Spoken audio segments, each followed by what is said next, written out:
Yeah. It's your play about giving them back, man, with no reaction, man.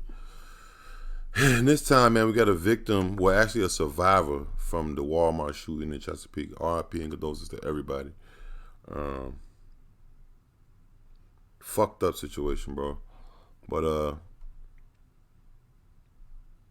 she speaks out. So let's see what the young lady said, man. The shooting at the Chesapeake Walmart. Out front now, Jessie Wilczewski. She witnessed the shooting at the Chesapeake Walmart. In fact, she's working there. It was just her 5th day on the job. Jessie, thank you for being with us tonight. I know this is tough. You were in that break room when the gunman came in. You saw a lot. Yeah.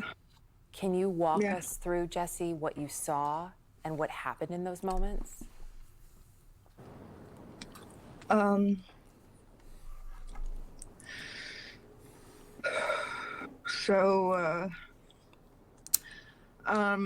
Before every shift, we have a meeting in the break room right at 10 o'clock, and mostly everybody was in there, and the meeting had just started.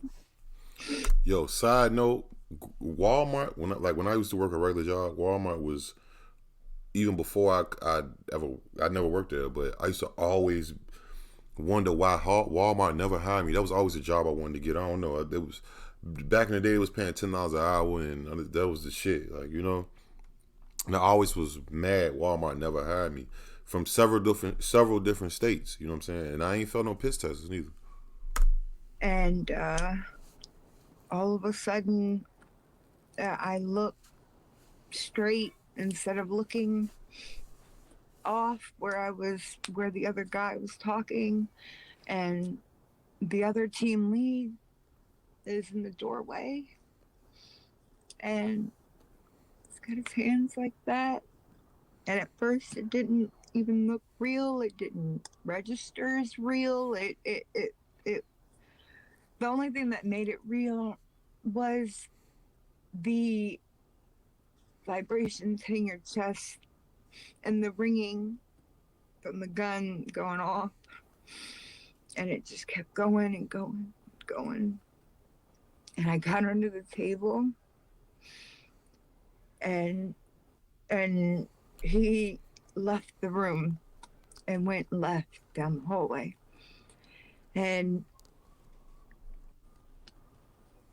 I was looking at my other coworkers around me on the floor, and leaned over in the chair, and I didn't want to be loud. I didn't want him to hear me and make him mad, to make him come back, because I don't even know where he went. And I didn't leave. I stayed. Just I couldn't. I wouldn't want to be left alone, even if they weren't there, or if they were there. I don't even know. I tried really hard not to look. And the sound of the droplets, it replays and replays and replays and replays and replays of how much blood was coming off the different chairs. It was making a rhythm, and it was one of the most disturbing things. I think we'll never let go of that. I mean, it's understandable. It's so you're under the table then for safety. You talk about feeling the bullets as the shots rang out, feeling that in your chest, hearing the blood from your coworkers, watching them in those moments. As I understand it, the shooter did look at you at one point and basically let you go. At the very end, I was hiding underneath the table, and he told me to come out, and I had my bag, and I put my bag out first as like a, please, I don't have anything, you see my hands type thing. And I slid out out underneath of the table, and I'm shaking, and I probably looked like a chihuahua at that point, and he just had the gun up to my forehead, and this is really hard. Did he say anything to you in that moment, Jesse? He told me to go home. And he took the gun away from my forehead and he was aiming it at the ceiling and he said, Jesse, go home. So he had a targeted list, bro. That was a targeted list. If he let her go, it wasn't just random, like, unless he just changed his mind. Right? But nah, that nigga had a targeted list, bro. Because he let people go. Like, he wasn't just free for all. And I got up real slow. And I tried not to look at everybody on the ground or even look. And I had to touch the door, which was covered. And I walked out the double doors to where you can see the aisles of Walmart. And I made it right to where the egg aisle starts. And I just remember gripping my bag and thinking, if he's gonna shoot me in the back, well, he's gonna have to try really hard because I'm running. And I booked it. And I didn't stop until I got to my car. And then I had a meltdown in my car. I think it would be hard not to in that moment. This is all still so raw, understandably.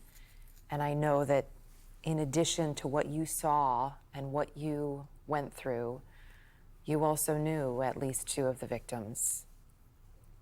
And one of the reasons that you wanted to talk with me tonight was because you want their families to know something. You have a message for them. What do you want their families to know, Jesse?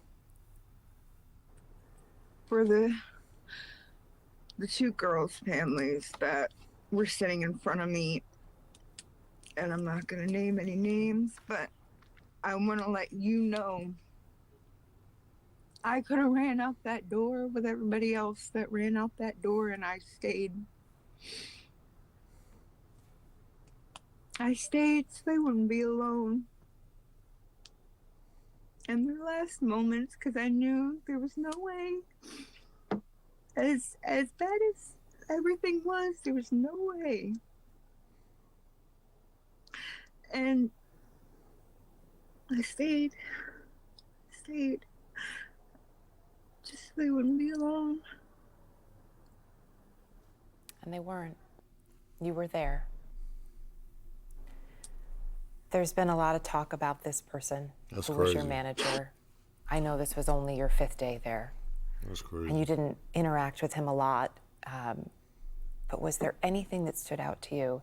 Anything in those interactions where you could have imagined a scenario like this? No. I interacted with him one time before this. And it was me bringing up my kid. How much this overnight thing is like really kind of toying with me in some hours. Like when I look at the clock, and I'm like, man, I just want to get home. And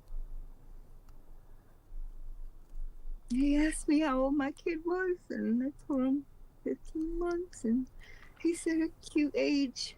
And we walked our separate ways. Never, ever in my life would I ever wish this upon anybody. And it's horrible because it doesn't stop. It doesn't stop replaying when you leave the scene. It doesn't stop hurting as much. It doesn't stop. And it sucks because you really want it to. You just want that little bit of that you had before all this. You want it to never have happened. And it's hard. Jesse, I'm so sorry that this is why we're speaking and that this is what you're going through. And I hope that you are surrounded with those who can help you in these moments. How else to help? How else I could help? how else I could have changed anything. Don't blame I don't know yourself. why he let me go. And yes, it bothered me really, really bad.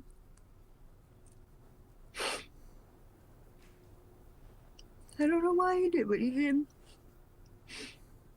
Because I could have sworn I was a goner. Well, Jesse, I'm glad that you were able to make it out safely. I hope that So sorry, you staying everybody. with your coworkers brings those families some comfort in knowing that they were not alone, that you wanted to make sure that they were not alone in those moments.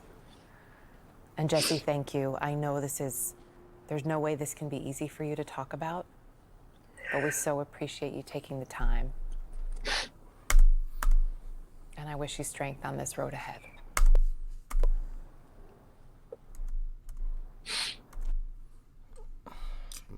I was gonna stop this shit, bro, but condolences to all those people, bro. I ain't got nothing to even. I ain't really got too much commentary, but man, condolences to those people, bro. Like, I can't even fathom. Don't want to fathom. You know what I'm saying? What they going through is.